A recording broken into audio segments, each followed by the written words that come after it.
지역 시사 흐름의 맥을 경남 도민일보가 날로 전해드립니다. 빠바빠빠빠 맥도날드.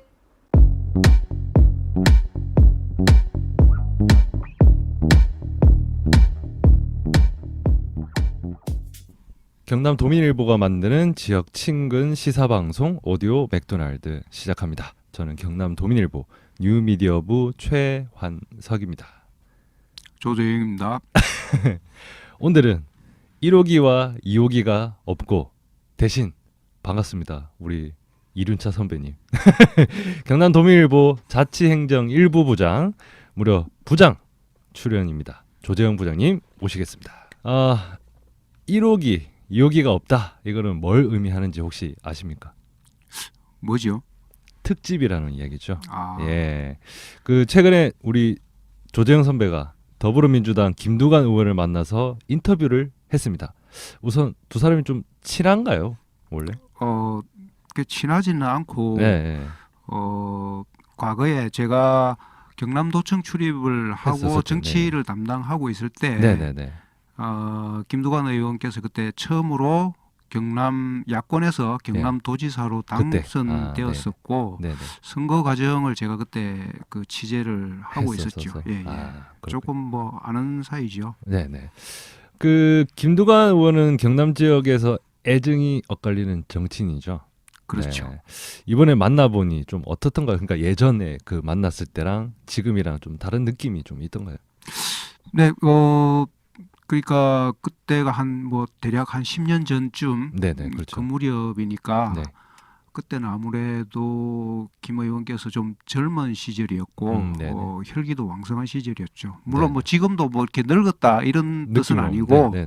근데 지금 만나 보니까 그때보다는 훨씬 여유도 좀 느껴지고 원숭미도 느껴지고 또 뭐 정치인이라면 이것저것 계산하고 이렇게 얘기하실 수도 있는데 네.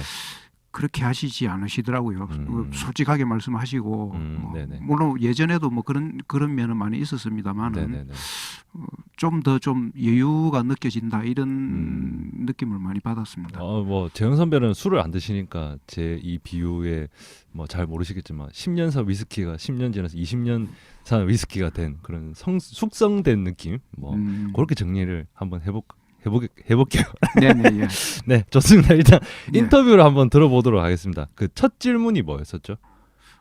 일단 보통 인터뷰하면 누구나 예. 그렇듯이 좀 가볍게 시작을 하는데 네네. 일단 자랑할 수 있는 기회를 줘야 되지 않겠습니까? 본인 어필하는 시간. 네. 네네. 경남도민들이나 혹은 지역구 양산 시민들한테 내가 이거 하나는 확실하게 했다. 일단 뭐 양산을 지역구에만 국한해서 말씀드리면 사실은 이제 이 강역철도 웅상성 부산 금정에서 제 지역 웅상에서 울산까지 가는 이 강역철도를 뭐 정부 안으로 지금 확정돼 있거든요. 발표는 여기 25년 수건 사업이 가장 큰 거였고요. 하나를 더 덧붙이자면 특성화 고등학교 있거든요. 특성화 고등학교도 한 8년 정도 수건 사업인데 이번에 이제 확정을 해서 제 지역 동면에 고등학교가 하나 들어옵니다. 특성화 고등학교. 4차 산업 시대에 맞는 학과를 선정하게 되겠죠. 그렇게 해서 굉장히 중요한 거 하나. 특성화 고등학교 지금 전국에 몇 개 인정이 안 됐는데 이번 양성 2개 벌써 1년 만에 해서 지역구로는 그렇고 경남도지사 시절로 좀 돌아가 보면 노인 틀리 보급 사업, 또 보호자 없는 병원 이런 거는 굉장히 중요한 사업. 국가 시책으로 다 이렇게 그 받아 안았지 않습니까? 안심병원 이름만 바뀌었지. 이렇게 보호자 노인 틀리 보급 사업도 이제 다 임플란트까지 건강보험에 반영이 돼서 되는 이런 것도 있었고 이제 모자이크 프로젝트는 그게 이제 실행 단계에서 몇 개 시구만 혜택을 받았거든요. 18개 시군에 크고 작고 관계없이 200억씩 지원을 하고 그 시군구에서 한 200억 정도를 내서 그 규모를 한 400억 정도 해서 자기 지역 특성에 맞는 사업들을 하게 한 건데 큰 도시는 200억이 크게 도움이 안 되겠지만 작은 도시는 200억이 크잖아요. 좀 큰 사업을 할 수 있게끔 한 거라서 그건 마무리가 안 됐고 해서 좀 아쉽긴 한데 그런 일이 있었고요. 행정자치부의 업적은 주민투표제를 도입했다는 거. 주민투표제. 네, 주민투표제 그 일화가 많이 있습니다. 오늘 생략하고 주민투표제 하고 일단 노무현 대통령을 도와서 이 국가균형발전법, 또 지방분권특별법, 신행정수도건설특별법을 3대 특별입법을 제가 다 했는데 그리고 이제 국가균형발전특별법에 근거해서 균특에게 국가균형발전특별회계도 만들고 핵심 도시가 만들어졌죠. 들어보니까 이 자랑하는 시간을 좀 너무 많이 준 거 아닌가. 시작할 때 너무 딱딱하면 안 되니까 그렇죠. 좀 예. 릴렉스 하시라. 예, 예. 그런 측면에서 시간을 좀 주죠. 뭐. 오토바이도 예열이 오래 그렇죠. 하면 예, 좋죠.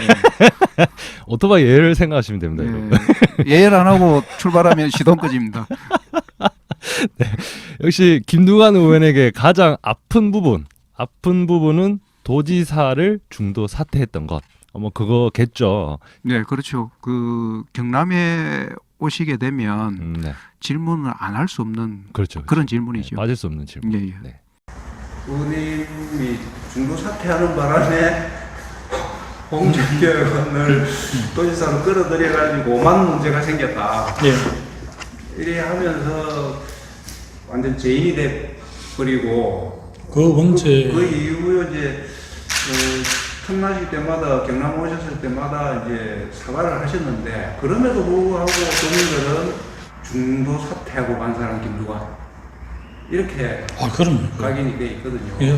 제가 또 강연이나 도민들 만날 때마다 행사할 때마다 뭐 어렵게 이제 제가 민주개혁진흥회제를 도지사로 만들어 주셨잖아요. 도민들이 어렵게 해서 만들어 주셨는데 제가 도지사를 중도에서 사퇴했기 때문에 어쨌든 350만 경남도민들에게 씻을 수 없는 그 상처를 드렸지 않습니까? 그래서 그 점 때문에 제가 사실은 김포에 가서 출마하게 된 것도 제 양심에는 뭐 경남도민들에게 다시 국회의원 하겠습니다 이렇게 할 수가 없더라고요. 그래서 김포에 가게 됐는데 하여튼 도민들이 사죄를 드리고 앞으로도 제가 평생 정치를 해도 그 부분에 대해서 용서를 받을 수 없다는 걸 너무 잘 알고 있습니다. 그러나 제 마음은 늘 그렇게 그걸 가슴에 담으면서 정치 활동을 하려고 하고요.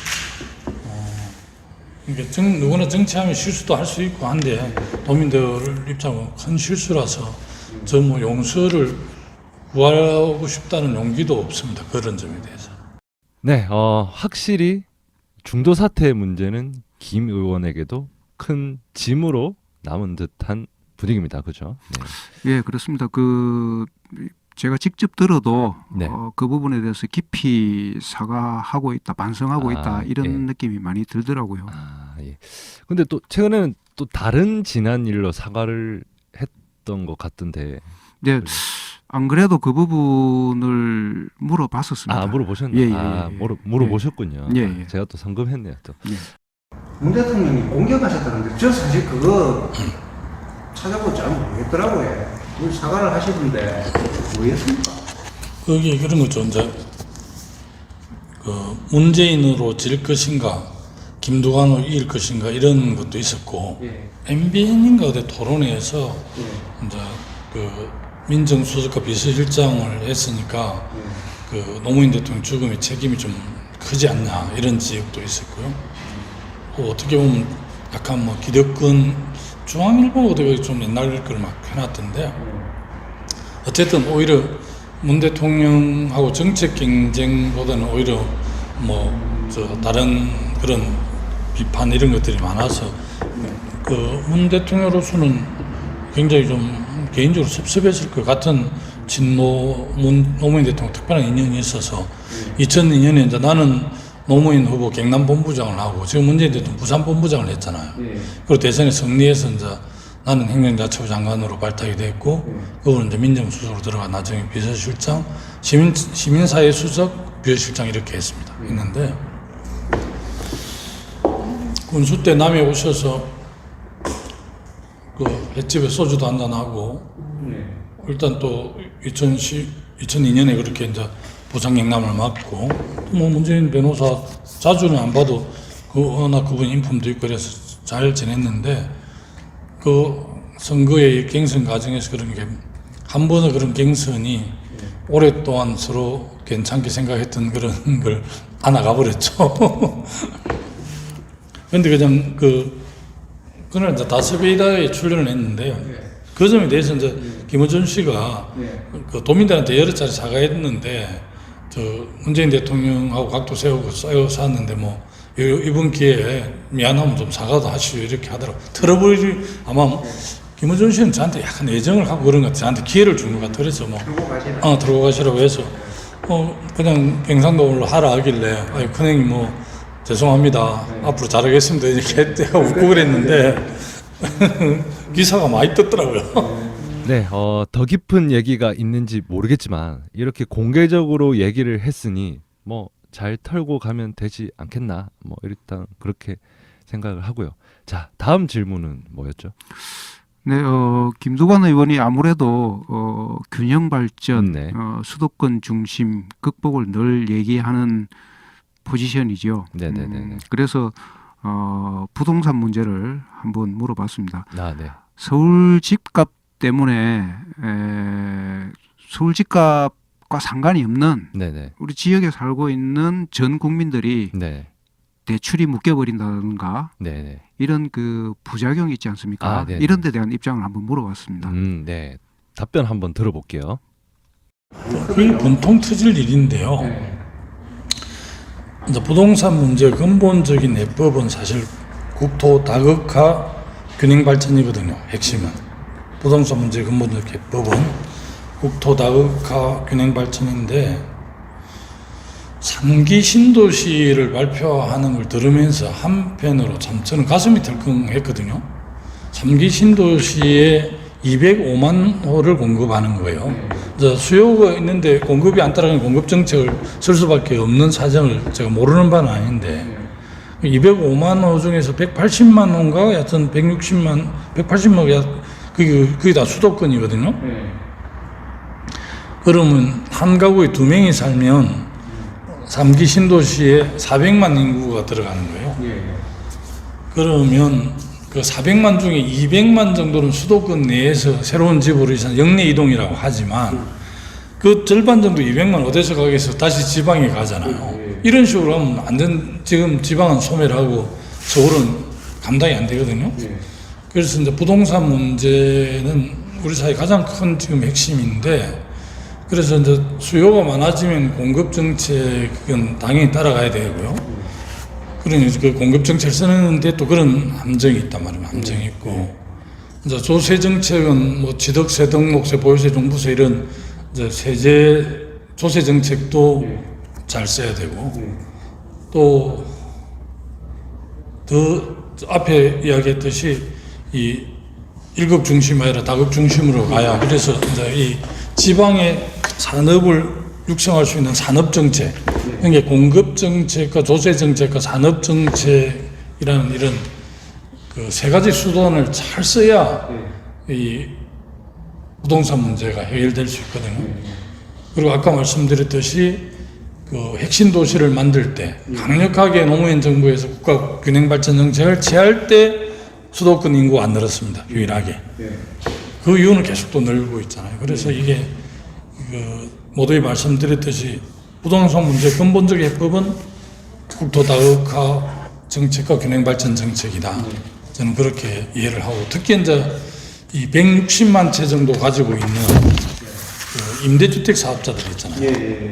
저는 이제 특혜를 완전 폐지해야 된다는 주장을 강력하게 하고 있는데 부산시 전체 가구 수가 136만 가구 정도 되는데 부동산 임대 사업자들이 갖고 있는 부동산 주택이 160만 채거든요.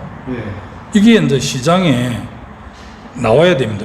부동산 임대주택 사업자들한테 우리가 이제 뭐 그 보유세, 취득세, 등록세, 또 건강보험료까지 혜택을 주다 보니까 오히려 이제 유동성이 풍부한 돈 많은 사람들의 조세 피난처처럼 돼버렸어요. 다 주택을 사서 주택을 사거나 매집을 내서 그걸 이제 임대를 놓으면서 엄청난 세제 혜택을 보고 임대 소득을 올리니까 이게 뭐 굉장히 문제가 됐는데 처음에 이 정책을 우리가 박근혜 정부 있던 거 우리가 받아서 이걸 전환을 했어야 되는데 주거 안정, 이제 청년이라든지 신혼부부라든지 집 없는 사람들이 주거 안정을 해주기 위해서는 임대사업자들이 주택을 좀 짓거나 매집해서 이렇게 싸게 임대를 줘야만이 주거가 해결된다.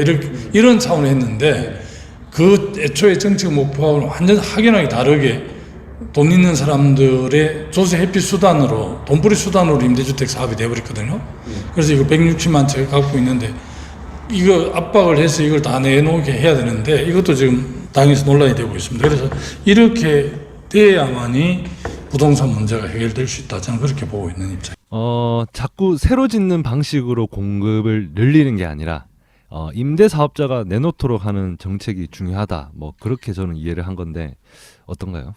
네, 그렇습니다. 이게 요지가 네. 그 서울에 아무리 많이 지어도 네. 지역에 서울로 자꾸 인구가 집중이 되면 네네. 공급이 수요를 따라갈 수 없다. 뭐 이런 네. 부분도 있고 네네. 그다음에 임대 사업자들이 가지고 있는 집이 160만 채. 네네. 인데 부산 전체 그 가구 수가 130만 가구 정도라고 하더라고요. 네네. 부산 전체 가구 수보다 더 많은 그 가구를 갖고 있는 임대 사업자 네네. 이런 사람들한테 혜택을 주고 있는 현재 정부에서 주고 있는 혜택을 모두 없애서 네. 이 사람들이 집을 내놓도록 그러면 음. 집값도 어느 정도 안정이 되지 않겠나 네네. 하는 이런 요지였습니다. 네. 진지한 이야기를 하는데 자꾸 장난이 치고 싶어가지고 선배가 요지 이러니까 이쑤시개로 잡아주고 싶은 그런 느낌. 네. 어쨌든 김 의원이 말하는 메가시티 연방제, 요게 이제 이런 수도권 일극주의를 극복하는 이제 큰 그림인 것 같은데 맞나요? 예, 맞습니다. 사모기님이 요새 기사를 좀 보시는 것 같네요.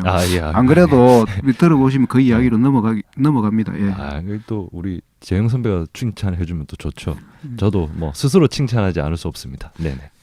선진국의 나라들을 쭉 보면은 제가 뭐 전문가 관점에서 보는 게 아니라 일반 정치인 입장에 보면 다 선진국은 연방 국가이거나 강력한 자치분권 국가거든요.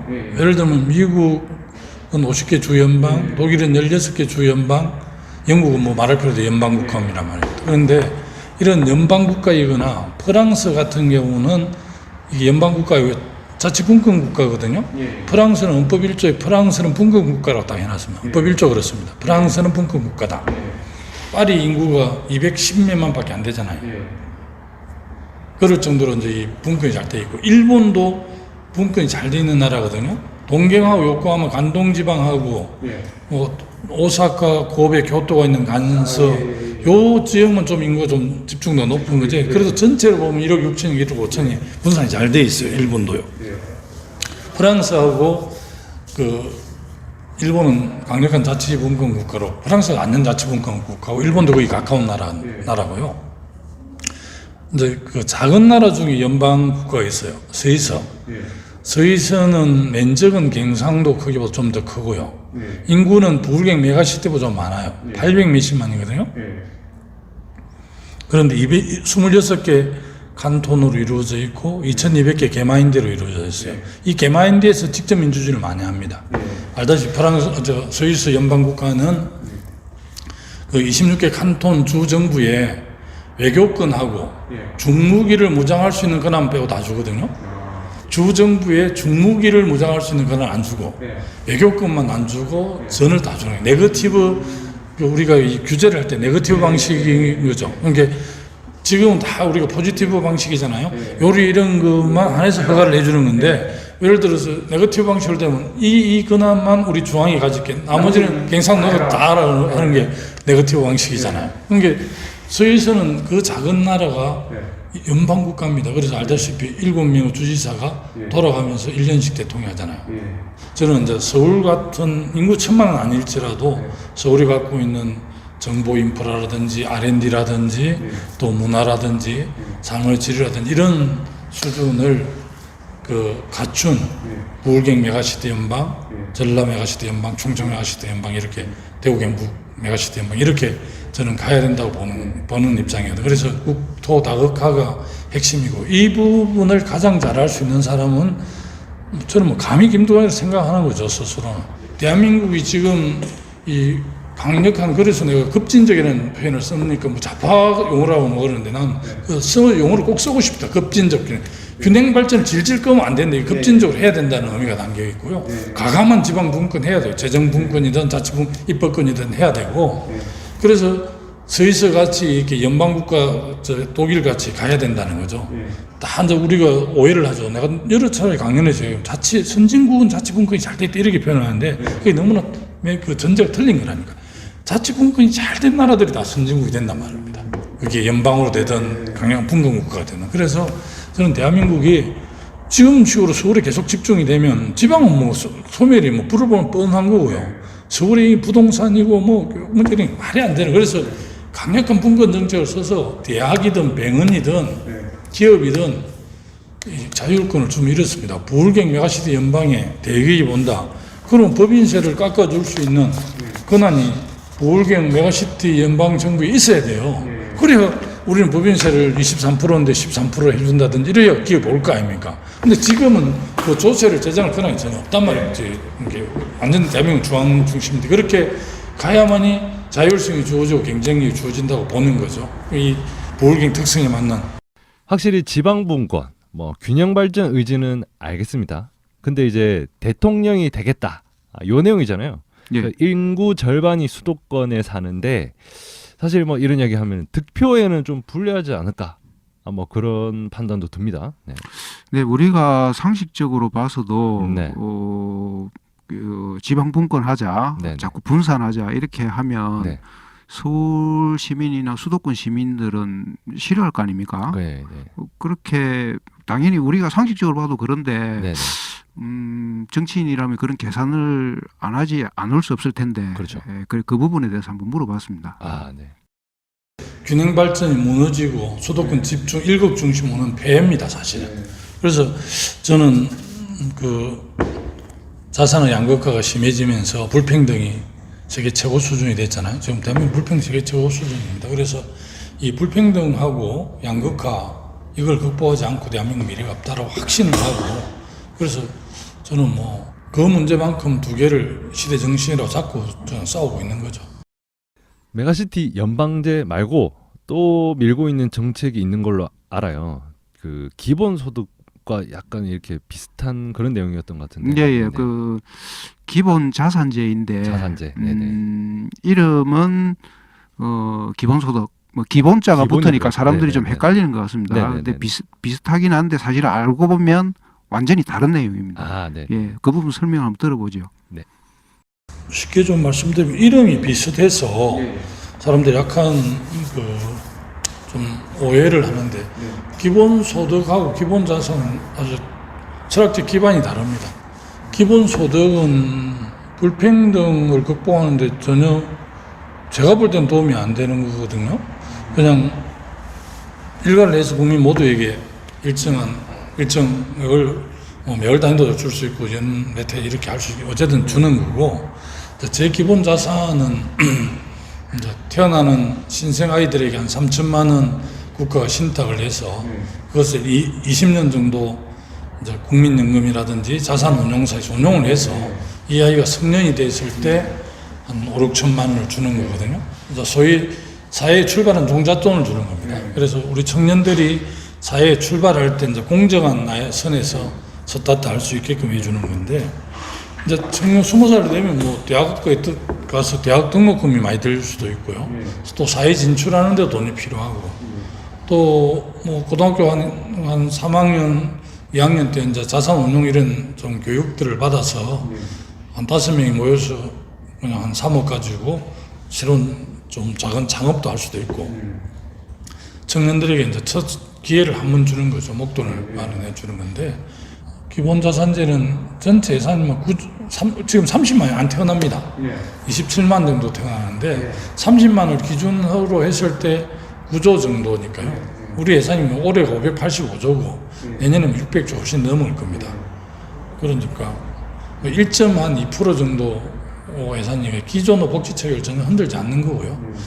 그러면 그 신생아들한테는 그렇게 해준다고 치면 기존의 성인이나 이런 사람들한테는 그러면 뭘 해주는 게 없는 거 아니냐?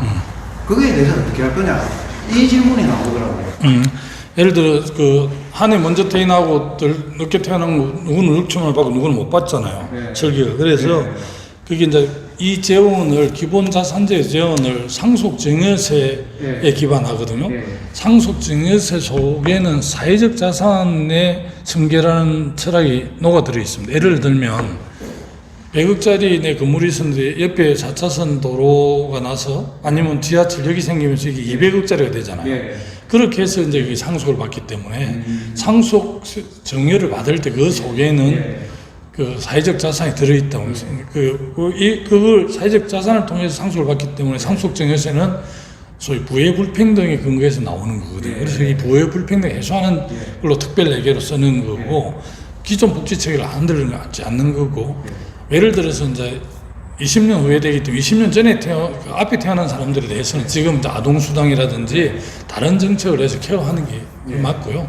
또 이제 지금 상속 증여세가 한 10조 4천억 정도 거치는데 뭐 그 27만 원대 3천만 원대 8조 1천억 정도 되고 한 2조 한 5천억 일이 남는 거거든요. 그럼 올해 2021년에 태어난 아이들부터 하면 2020년에 태어난 혜택이 없잖아요. 네. 그 남는 돈을 앞에 태어난 사람도 설계를 해서 좀 6천만 원 아니더라도 한 3천만 원을 받을 수 있도록 좀 설계를 해서 그걸 칸막이 효과는 그걸 좀 가능하면 좀 없애야 되는 거겠죠.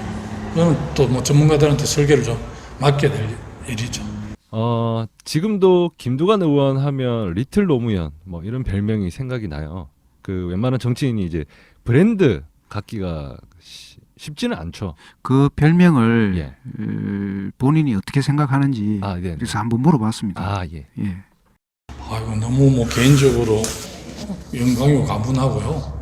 또 한편으로는 그 리틀 노무현의 닉네임이 그 무겁죠. 왜 그러냐면 그 노무현 대통령이 그 균형 발전, 지방 분권 이런 거에 대해서 이제 굉장히 그 강조를 했잖아요. 국정 과제로 설정해서 했는데 그게 이제 미안의 과제로 남아 있잖아요. 그래서 그 미안의 과제를 제가 그 완성해야 될 책무가 있으니까 그 리틀 노무현은 그 닉네임이 저로서는 너무나 영광스럽고 소중하죠. 그러나 이제 그 감당을 해야 될 영역이 있으니까 그런 점에서는 좀 무겁습니다. 그 노무현 대통령이 많은 유지를 남겼는데 그걸 우리가 잘 해야 되는데 아직 잘 못하고 있으니까 마음이 부담도 되죠. 그렇죠. 뭐 역시 무겁게 생각하는 듯하죠. 네, 여기서 또 내가 그렇죠. 뭐 이렇게 이야기할 사람도 드물겠지만 어쨌든 무겁다. 뭐 이런 느낌이었고 그러잖아 인터뷰가 제법 깁니다. 네. 예. 뭐 그렇게 됐는데 이제 슬슬 마무리하자 네. 이런 측면에서 꼭 그 하고 싶은 말씀이 있는지 한번 물어봤었습니다. 네. 역사의 고비마다 이제 우리 영남의 영남의 민주개혁 세력들이 그 역사의 중심에 있었거든요. 3.15 이거나 부마 항쟁이나 또 6월 항쟁 이럴 때. 그래서 우리로서는 어쨌든 영남 민주개혁 세력들이 내년 대선에서 좀 승리해서 민주개혁 정부 사기를 이어나가야 되잖아요. 그런 측면에서 그 영남의 민주개혁 세력들이 다시 좀 역사의 중심에 섰으면 좋겠다 이런 생각을 갖죠. 그리고 그 새로운 그 역사에 좀 함께하고 동참해 주셨으면 좋겠다는 말씀을 좀 드립니다. 네. 긴 인터뷰 잘 들었습니다. 재영 선배가 원래 그 딱 칼 같은 스타일이거든요. 딱 물어보고 딱 하고 답 듣고 딱 끊고 딱 맺고 끊음이 분명한 그런 분인데 긴 인터뷰라서 고생을 많이 하신 것 같아서 후배로서 또 마음이 또 좀 어깨가 세잔해진 느낌.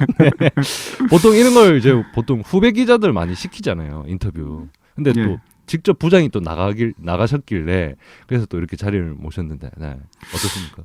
네, 솔직히 말씀드리면 우리 이제 부서는 이제 정치 담당, 그 다음에 행정 담당, 그 행정 담당 안에서도 도청 담당, 시청 담당 이렇게 있죠. 나눠져 있는데 최근에 정치 담당이 퇴사를 하셨습니다. 아, 예. 네, 그래서 예. 또 데스크 부장이라고 해서 네. 뭐 책상에 앉아 있을 수만도 없고 네네네. 그래서 이제 중요한 정치인 오셨다고 해서 제가 인터뷰 한번 합시다 아, 네. 이렇게 요청을 했습니다. 그래도 뭐 제 기준입니다만은 재영 선배는 여전히 필드가 잘 어울리는 우리의 적토마. 저 너무 올드한 비유를 내가. 아니, 근데 그렇지 않아도 제가 네.